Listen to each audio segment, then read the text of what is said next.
Hello students, आप सभी का स्वागत है एक बार फिर से आपके अपने चैनल फैक्ट्स एंड मैथ्स में। आशा करता हूँ सब अच्छे होंगे और सही से पढ़ाई कर रहे होंगे। हम बात करते हैं अपनी पिछली वीडियो के बारे में, जिसमें मैंने आपको 6.1 एक्सरसाइज क्लास 12 मैथमेटिक्स के ऑलमोस्ट सारे ही क्वेश्चन कराए थे जो इंपॉर्टेंट हैं। और मैंने आपको बताया था कि मैं इंपॉर्टेंट क्वेश्चन ही कराऊंगा, बट शायद मेरे से गलती से एक क्वेश्चन मिस हो गया है, दैट इज़ क्वेश्चन नंबर 11। तो आज हम इस वीडियो में क्वेश्चन नंबर 11 को देखेंगे। इंपॉर्टेंट क्वेश्चन है, अच्छा क्वेश्चन है, समझने लायक क्वेश्चन है, तो इसीलिए मैं क्वेश्चन को लेके आ रहा हूँ। तो क्वेश्चन नंबर 11 रीड करते हैं। कहता है particle moves along the curve 6y equals to x cube plus में 2। तो यहाँ पे हमें एक कर्व दे रखा है और इस कर्व के अलोंग एक पार्टिकल मूव कर रहा है। तो जैसे आपको पता है कि हमें डेरिवेट करना पड़ता है इसमें। अब बात यह आती है डेरिवेट किसके रिस्पेक्ट में करेंगे। तो देखिए, कोई चीज़ मूव करती है ना, तो वो टाइम के रिस्पेक्ट में चेंज होती है। तो इसलिए हमें क्या करना पड़ेगा, इस जो कर्व की इक्वेशन है इसे हम क्या करना पड़ेगा, टाइम के रिस्पेक्ट में डेरिवेट करना पड़ेगा। तो चलिए पहले डेरिवेट करते हैं, इसका सोल्यूशन देखते हैं क्या होगा। तो सबसे पहला स्टेप तो यही होगा कि हमारे पास एक फंक्शन गिवन है, पार्टिकल इसी कर्व में मूव कर रहा है। तो हमें क्या करना पड़ेगा, इसको पहले dy बाय dt निकालना पड़ेगा। सिंपल से कहूँ तो t के रिस्पेक्ट में डेरिवेट करेंगे। तो 6 तो कांस्टेंट है, y का किया तो dy by dt equals to ये आपका हो गया 3x² और 2 का क्या हो गया हमारा 0, दैट इज कांस्टेंट था। अब देखिए आगे क्या कह रहा है, find the points on the curve at which the y coordinate is changing. ये ध्यान देना, ये बहुत जरूरी वर्ड है। चेंजिंग का मतलब derivative 8 times as fast as x coordinate. अब देखिए हमें क्या निकालना है, पॉइंट्स निकालने हैं। जो कर्व पे एक पॉइंट है वो कौन से पॉइंट्स निकालने हैं, जब y कोऑर्डिनेट का चेंज मतलब y कोऑर्डिनेट का डेरिवेटिव 8 टाइम्स है किससे, x कोऑर्डिनेट से। अब देखिए रिलेशन में आपके सामने लिख के दिखा रहा हूं और ये भी बता रहा हूं कि लोग गलत क्या समझ लेते हैं और गलत क्या लिख देते हैं। ठीक है, तो मैं उसको अभी लिख के बताता हूं। देखिए जो गिवन है वो गिवन डेटा क्या है, कहता है जो dy बाय dt है, क्योंकि t के रिस्पेक्ट में करना पड़ेगा, क्योंकि हमें ऑलरेडी t के रिस्पेक्ट में कर रहे हैं। ये चीज 8 टाइम्स है। पहले हम दोनों के बीच में रिलेशन लिख लेते हैं। किसके बीच में बात हो रही है, dy बाय dt के बीच में बात हो रही है। अब देखिए लोग क्या करते हैं, इसको लिख देते हैं x और यहां पे लिख देते हैं 8 टाइम्स।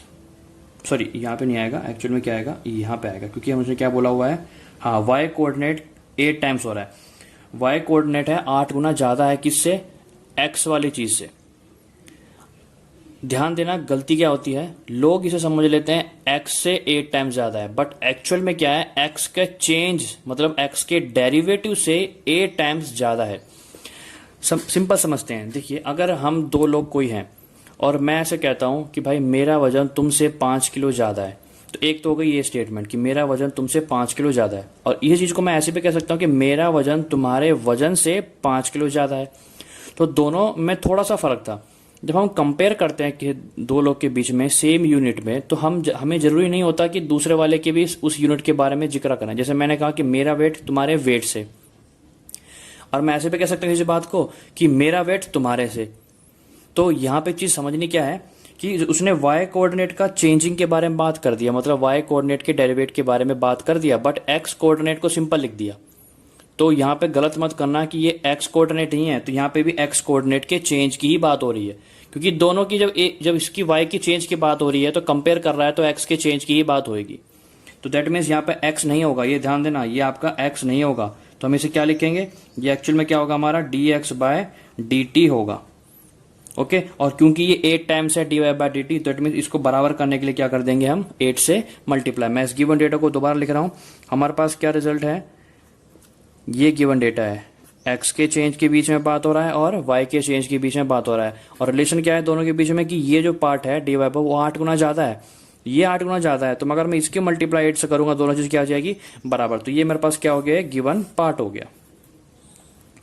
बस अब हमारे पास सॉल्यूशन मिल गया ऑलमोस्ट। अब dy बाय dt की वैल्यू उठा के यहाँ पुट कर देते हैं। तो ये हो जाएगा 6 इंटू में 8 dx by dt is equals to 3x²। Sorry, मैंने एक चीज ध्यान नहीं दिया, यहाँ पे आपको एक छोटी सी और करनी होगी, शायद मैं बातों में भूल गया। हमने x का तो किया ही नहीं यहाँ पे, तो यहाँ पे क्या होगा आपका dx बाय dt भी तो होगा, क्योंकि हमने x का क्यूब का किया तो पावर का होगा पहले, फिर x के बारे किसके रिस्पेक्ट में, t के रिस्पेक्ट में। शायद मैंने ध्यान नहीं दिया, t के रिस्पेक्ट में हो रहा है। तो ये पूरा रिलेशन क्या है, dx अपॉन dt होगा। ओके, अब देखिए इसको मल्टीप्लाई कर लेते हैं। ये हो गया आपका 48, और मैं बताऊं तो इससे ये वाला पार्ट कट ही जाएगा, और अपॉन में ये आपका 3 आएगा, इज इक्वल्स टू ये आपका क्या हो जाएगा, ठीक है, तो ये आपका किस पे कटेगा, 16 पे कटेगा। दैट मीन्स हमें क्या मिला, x square is equals to 16। तो हमारे पास क्या आया, प्लस माइनस 4। ये आ गई हमारे पास एक्स की वैल्यू। अब एक्स की वैल्यू हमारे पास 2 है, तो हमें क्या निकालना है, पॉइंट निकालना है। पॉइंट का मतलब वाई की वैल्यू भी तो निकालनी होगी। जो हमने एक्स की वैल्यू अभी भी निकाली है दैट इज प्लस माइनस 4, इसे हम क्या कहाँ पुट करेंगे, जो हमारा इक्वेशन होता है, मतलब फंक्शन जो गिवन होता है, दैट मीन्स जिसका हमने डेरिवेटिव किया था ना, वो हमारा फंक्शन होगा और वहां पे हम पुट करेंगे। तो हमारे पास 2 वैल्यूज हैं, एक बार हम पहले पुट करते हैं प्लस का 4, put in equation number first. और इक्वेशन नंबर फर्स्ट क्या है हमारा, जो इक्वेशन वो जो फंक्शन की मतलब that is 6y is equals to x cube plus में 2। तो यहाँ पे एक बार हम पुट करते हैं 4, एक्स की वैल्यू 4 पुट करेंगे, 64 आएगा। 64 प्लस 2 हमारा क्या हो जाएगा, 66, और डिवाइड में 6 आएगा तो कट के हमारे पास क्या आया, 11। दैट इज 11 हमारे पास वैल्यू आई है, जब हमारा एक्स की वैल्यू क्या थी, 4। सेम ऐसे ही अब एक्स की वैल्यू को क्या लेते हैं, माइनस का 4, put in equation number first. Same वही 6y is equals to x cube plus का 2 होगा। y की वैल्यू आपके बार क्या आएगा, नेगेटिव का आएगा हमारे पास 64, और प्लस का आएगा 2, और डिवाइड बाय आपका आएगा 6। दिस मीन्स आपके पास सब्ट्रैक्ट होकर आपका आ जाएगा माइनस का 62 अपॉन में 6, काट के हमारे पास क्या आएगा, ये 3, और ये कट जाएगा आपका 31 में। दैट मीन्स y की वैल्यू क्या आएगी, माइनस 31 अपॉन में 3। तो हमारे पास 2 वैल्यूज निकल गए हैं, एक 4 पे 11 और दूसरा था हमारा -4 पे -31 अपॉन में 3। तो यहाँ पे खत्म होता है हमारा क्वेश्चन नंबर 11, और इसी के साथ ये एक्सरसाइज भी हो जाती है खत्म। तब तक के लिए students take care, good bye, and मिलते हैं अपनी नेक्स्ट वीडियो में।